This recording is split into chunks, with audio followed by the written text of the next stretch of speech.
Hello students, class 10th mathematics का first chapter real numbers कर रहे थे। हमने बाकी सारे टॉपिक्स कंप्लीट कर लिए हैं। आज कुछ क्वेश्चंस को डिस्कस करते हैं।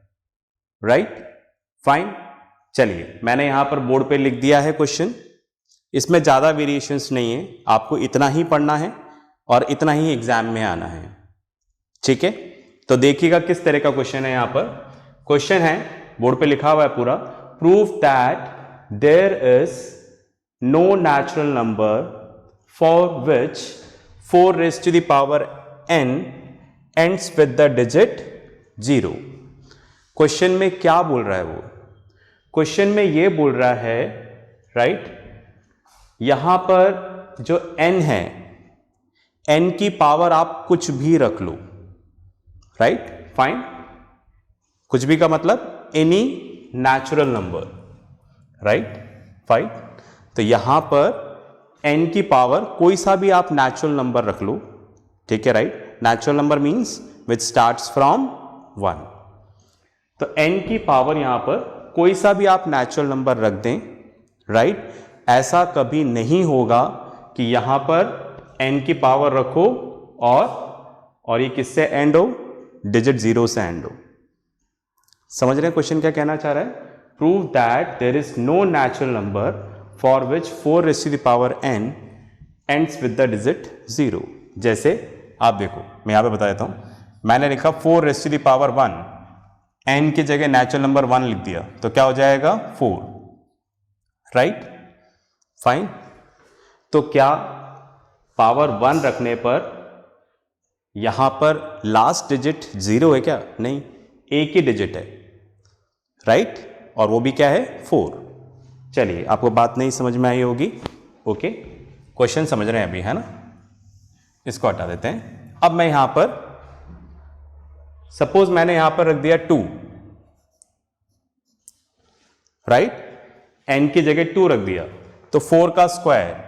राइट, तो 4 का स्क्वायर कितना हो गया? 4 into 4 दैट इज 16।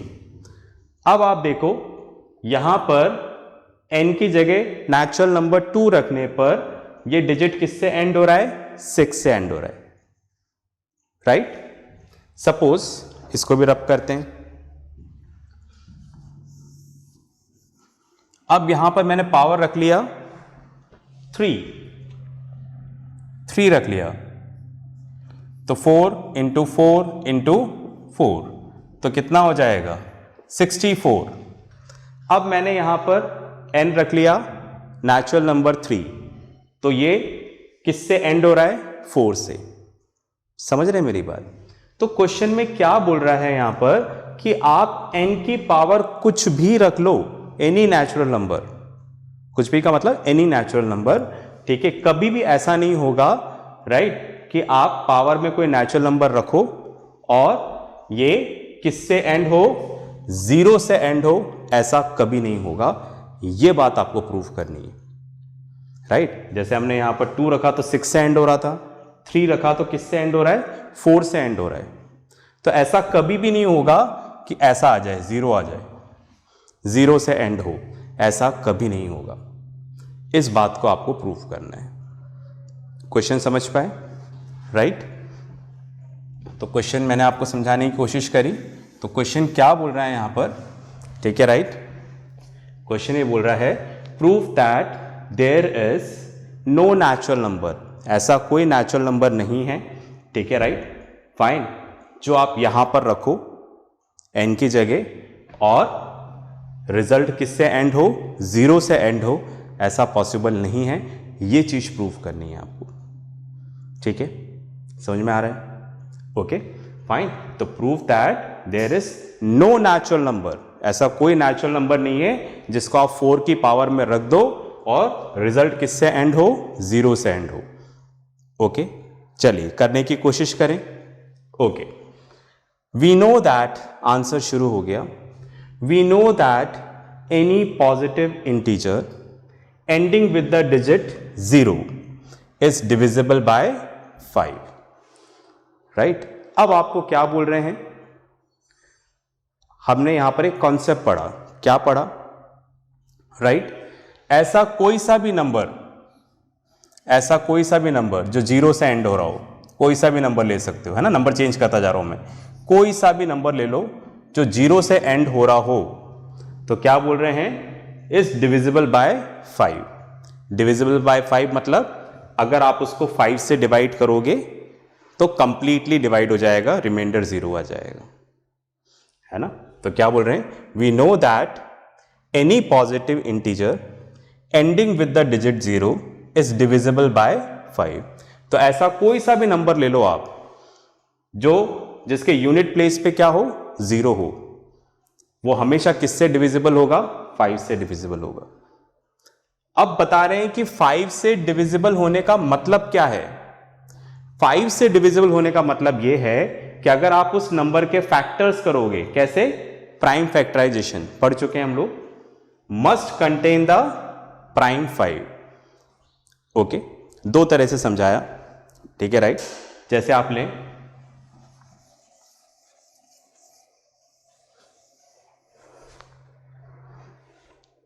यहां पर हमने एक नंबर लिया 10, राइट, ये 0 से एंड हो रहा है, तो क्या अगर मैं इसको 5 से डिवाइड करूंगा तो ये डिविजिबल हो जाएगा, yes, okay, fine. 10 divide by 5, 5 into 2 10, remainder 0, समझ गए ना। डिविजिबल का मतलब आप डिवाइड करो, रिमाइंडर 0 आना चाहिए। तो पहली चीज हमें क्या बता रहे हैं, we know that any positive integer की बात कर रहे हैं, एंडिंग विद द डिजिट 0, जो 0 से एंड हो रहा है वो 5 से क्या होगा, डिविजिबल। पहली चीज ये समझ में आ गई। दूसरा क्या बोल रहा है, तो इसका मतलब ये हुआ, इसका मतलब ये हुआ, its prime factorization must contain the prime 5। तो इसका मतलब ये हुआ, इसका मतलब, ठीक है, इसका मतलब ये हुआ, अगर आप 10 के फैक्टर्स करोगे, थोड़ा छोटा लिख रहा हूं, 10 के फैक्टर्स करोगे तो उसमें 5 जरूर आएगा। समझ गए मेरी बात, 10 का फैक्टर करना आता ही है आपको। तो क्या बोल रहे हैं, we know that any positive integer ending with 0, ऐसा कोई सा भी आप इंटीजर ले लो जो 0 से एंड हो रहा है, इज डिविजिबल बाय 5, वो 5 से डिविजिबल होगा, मतलब रिमाइंडर 0 आएगा डिवाइड करने पे। और इसका मतलब क्या होता है, इसका मतलब यह है कि अगर आप इस नंबर के फैक्टर्स करोगे तो उस फैक्टर्स में क्या आएगा, 5 जरूर आएगा। तो कहने का मतलब यह हो गया, मैं सीधे यहां से इधर जंप कर देता हूं, तो कहने का मतलब यह हो गया कि कोई सा भी नंबर जो 0 से एंड हो रहा हो उसके फैक्टर में 5 होना जरूरी है। व्हाट डिड आई से, कोई सा भी नंबर जिसके यूनिट प्लेस पे 0 हो या फिर वो 0 से एंड हो रहा हो, 10, 40, 50, 80 कुछ भी, ठीक है, अगर आप उसके फैक्टर करोगे तो उसमें 5 जरूर आएगा, ठीक है, फाइन। चलिए, तो ये यहां पर समझा रहे हैं, देखो, we know that any positive integer ending with the digit 0 is divisible by 5, so its prime factorization, अब इसकी बात कर रहे हैं, prime factorization must contain the prime factor 5। Okay, आगे चलते हैं। वी हैव, चलो ये कॉन्सेप्ट तो हमने पढ़ लिया। अब बोल रहे हैं कि भाई ये कॉन्सेप्ट तो हमने पढ़ लिया, पर इसको हमें डिस्कस कहां करना है। तो डिस्कस हमें किसके लिए करना है, नहीं करता इसको रब अभी में, डिस्कस हमें इसके लिए करना है, क्या करना है कि हम n की पावर कुछ रख दें और वो 0 से एंड नहीं होगा, ये बात प्रूव करनी थी। तो अब हमें इस कॉन्सेप्ट को इसके रेस्पेक्ट में पढ़ना है, पढ़ते हैं। We have 4 raised to the power n, हम 4 raised to the power n को स्टडी कर रहे हैं। हमने 4 के फैक्टर्स करे, फैक्टर करना आता है, 4 के फैक्टर्स करे, नहीं आता है तो बता चुका हूं मैं, ठीक है राइट, इसी चैप्टर के स्टार्टिंग में प्राइम फैक्टराइजेशन। तो हमने 4 का प्राइम फैक्टराइजेशन किया तो ये आएगा 2 इंटू 2। मतलब आप देखो जब मैं 4 के फैक्टर्स कर रहा हूं तो क्या यहां पर 2 के अलावा कुछ आया? नहीं आया। ठीक है, इसी को मैंने अलग अलग वे में लिख दिया। 2 इंटू 2 मतलब 2 का स्क्वायर, एक पावर अंदर एक पावर बाहर तो मल्टीप्लाई हो जाएगा तो 2 raise to the power n, sorry 2 raise to the power 2n। अब ध्यान से देखो जो मैं बताना चाह रहा हूं, the only prime in the factorization of 4 raise to the power n is 2। मतलब जब हमने 4 raise to the power n के फैक्टर्स करे तो फैक्टर में क्या आया? सिर्फ 2 आया। 2 के अलावा और कोई फैक्टर नहीं। देखो 2 2 2 बार आ रहा है पर फैक्टर तो एक ही यूज हो रहा है 2। ठीक है, there is no other prime factors in the factorization of this. 2 के अलावा यहां पर और कोई फैक्टर्स नहीं है। आगे चलते हैं। 5 does not occur in the prime factorization of 4n। और आप ध्यान से देखो क्या इसके फैक्टराइजेशन में 5 आ रहा है क्या? क्योंकि हमने तो यह पढ़ा कि अगर 0 से एंड होना है, अगर आप चाहते हो कि कोई नंबर 0 से एंड हो तो उसके फैक्टर्स में 5 होना जरूरी है। तो क्या 4 raise to the power n के फैक्टर में 5 है? आंसर इज नो, नहीं है। 5 does not occur in the prime factorization of 4। तो भाई अगर 5 है ही नहीं, ओके फाइन, यहां पे आप देख रहे हैं 4 के फैक्टर्स कर रहा हूं मैं तो सिर्फ 2 ही आएगा यहां पर, राइट। आप n की पावर कुछ भी रख लो, कुछ भी रख लो, राइट। हमेशा यहां पर फैक्टर, इसलिए इसको इस फॉर्म में लिखा है, n की पावर कुछ भी रख लो हमेशा 2 के रेस्पेक्ट में ही आएगा। मतलब 5 नहीं आएगा। अगर 5 नहीं आएगा तो 4 raise to the power n 0 से एंड नहीं होगा। क्यों नहीं होगा? बिकॉज 0 से एंड होने के लिए एक फैक्टर 5 का होना जरूरी है। ठीक है, तो आप देखो 5 does not occur in the prime factorization of 4n। 4n में 5 आ ही नहीं सकता, यहां तो 2 रेज़ टू द पावर है। तो जब 5 आ ही नहीं सकता तो दैट मीन्स आप 4 के ऊपर कुछ भी पावर रख लो, ये 0 से एंड नहीं होगा। इसलिए लास्ट में स्टेटमेंट लिख दिया है 4 raise to the power n does not ends with the digit 0 for any natural number n। ठीक है, फाइन। अब देखो ये मैंने आपको समझाया, कोशिश करी, फिर भी टीचर से डिस्कस कर सकते हैं आप। अब क्वेश्चन कैसे आएगा? यहाँ 4 की जगह क्या आ जाएगा? 6 raise to the power n आ जाएगा। एनसीईआरटी बुक में क्वेश्चन दे रखा है। 12 raise to the power n आ जाएगा। पर स्टेप्स इसी तरह से चलेंगी, राइट। इतना क्लियर है? फाइन। तो आप इसको पॉज करके लिख लो, फाइन, फिर अपन आगे डिस्कस करते हैं। चलिए नेक्स्ट क्वेश्चन बोर्ड पे मैंने लिख दिया है, मैंने भी पॉज कर दिया था, राइट, ताकि काम थोड़ा जल्दी हो जाएगा। नेक्स्ट हमारे पास क्वेश्चन है, प्रूव दैट 3√2 इज इरेशनल। ठीक है, जो इससे पहले क्वेश्चन पढ़ा वो और ये बिल्कुल अलग है। ठीक है, राइट। कुछ क्वेश्चंस इधर उधर के बच गए थे तो मैंने उसको यहां पर कंबाइन कर लिया है। Okay fine. चलिए, प्रूव दैट 3√2 इज इरेशनल। ठीक है, राइट। आपको प्रूव करना है 3√2 एक इरेशनल नंबर है, राइट। इसको इरेशनल नंबर प्रूफ करने के लिए हम वही प्रूफ यूज करेंगे जो हमने √2 के लिए किया था। हम प्रूफ बाय कॉन्ट्रडिक्शन करेंगे, एक गलत बात को एज्यूम करेंगे और अपनी ही बात को गलत प्रूफ कर देंगे। ठीक है, चलिए देखिएगा। Let us assume on the contrary that 3√2 is rational. हमने बोला कि जो 3√2 है वो एक रैशनल नंबर है। रैशनल नंबर याद है ना? मैं नहीं बताऊंगा, पहले बता चुका हूं। ठीक है, राइट। रैशनल नंबर हमें पता है क्या होते हैं। तो हमने देखा 3√2 क्या है? रैशनल है। Then there exist coprime positive integers a and b such that 3√2 equals to a upon b।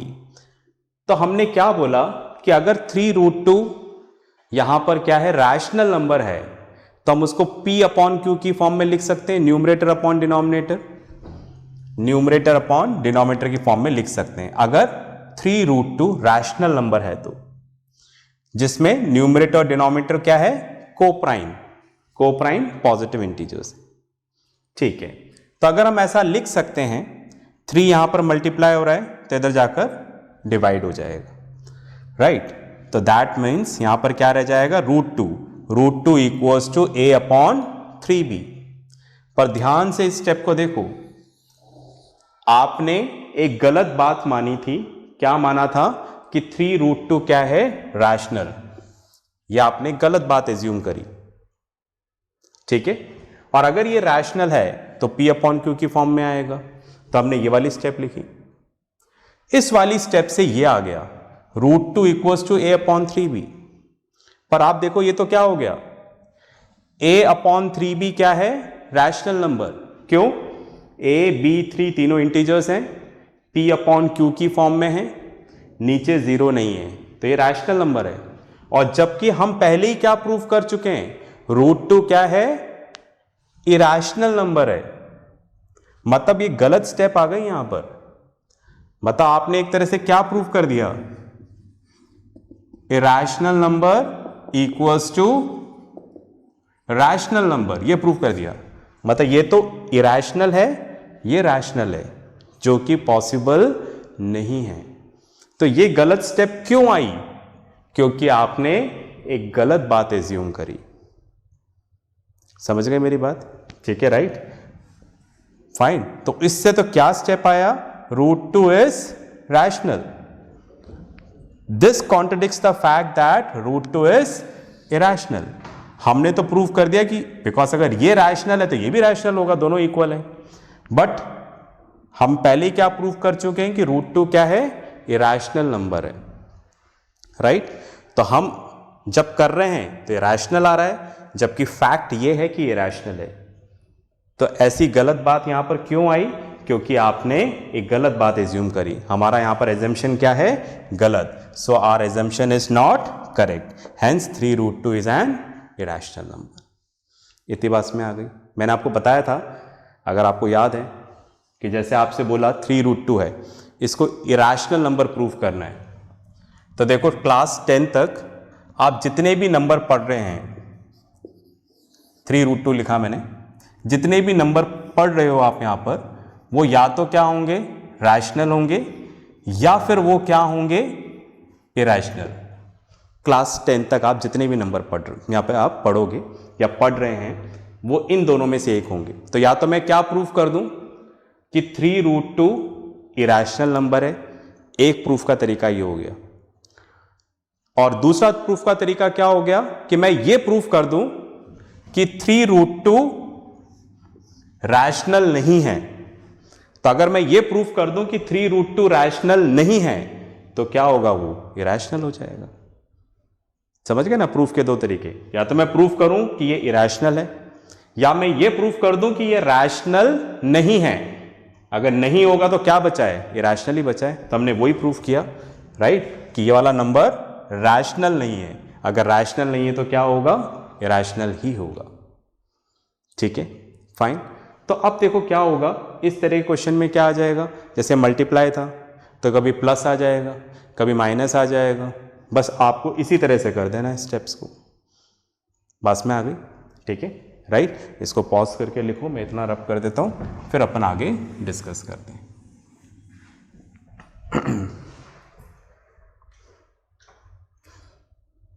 चलिए, आपने लिख लिया होगा। अब देखो मैं चेंज करके बताता हूं।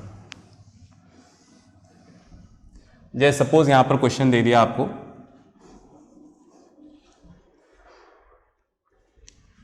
Prove that 5 minus √3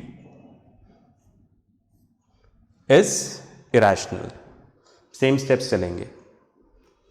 late us assume on the contrary that बस ये लिख दो, 5 minus √3 is rational. Then there exist co-prime positive numbers a and b such that 5 minus root 3 equals to a upon b। ठीक है,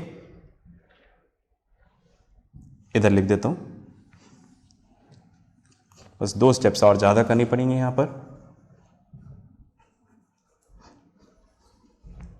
okay, मैं इसकी step इधर कर दूं, इधर कर देते हैं ना, इसके बाद वाली स्टेप। अब आप देखो, इस a माइनस बी को इधर ले आता हूं, रूट 3 को उधर ले जाता हूं, तो ये हो जाएगा 5 minus a upon b equals to root 3, right. इसके बाद ये वाली स्टेप है ना, ये इधर आ जाएगा तो माइनस, ये उधर चला जाएगा तो प्लस। इसके बाद इधर लिख रहा हूं, एलसीएम ले लेंगे, 5b minus a upon b equals to root 3। LCM ले लिया, ठीक है, 1 इंटू बी, फिर ये इससे मल्टीप्लाई होगा 5b, ये इससे मल्टीप्लाई होगा a, ये आ गया। अब आप देखो यहां पर, ठीक है, राइट। एक्सप्लेनेशन में यहां पर लिख देते हैं, okay, a comma b 5 are integers, तो 5b minus a upon b is a rational number. ठीक है, right, fine. It implies that root 3 is rational, but हम पहले ही क्या प्रूफ कर चुके हैं, this contradicts the fact that root 3 is irrational, so our supposition is not correct, hence 5 minus root 3 is an irrational number। समझ गए ना। इस क्वेश्चन में मैंने कुछ नहीं समझाया, इसके पहले वाले में समझाया। इसमें समझाने की क्या कोशिश करिए कि क्वेश्चन इसी तरीके से होगा, बस पहले मल्टीप्लाई था, अब क्या आ गया माइनस, फिर प्लस आ जाएगा, डिवाइड भी आ सकता है। ओके फाइन, तो हर क्वेश्चन को आपको इस तरह से इसी फॉर्मेट में करना होगा। फिर भी देखो, मैंने समझाने की कोशिश करी है, ठीक है, फिर भी नहीं आपको समझ में आता है तो एक बार दोबारा देखें, ठीक है। जो भी अपने टीचर इंचार्ज हैं उनसे कंसल्ट करें, ठीक है, वो आपकी हेल्प करेंगे, और इसके साथ जो वर्कशीट आएगी उसको आप ज़रूर करिएगा, ठीक है, राइट। ये चैप्टर यहीं पे ख़त्म होता है, आज इसकी लास्ट क्लास थी। नेक्स्ट क्लास में हम लोग नेक्स्ट चैप्टर पढ़ेंगे। Okay, bye.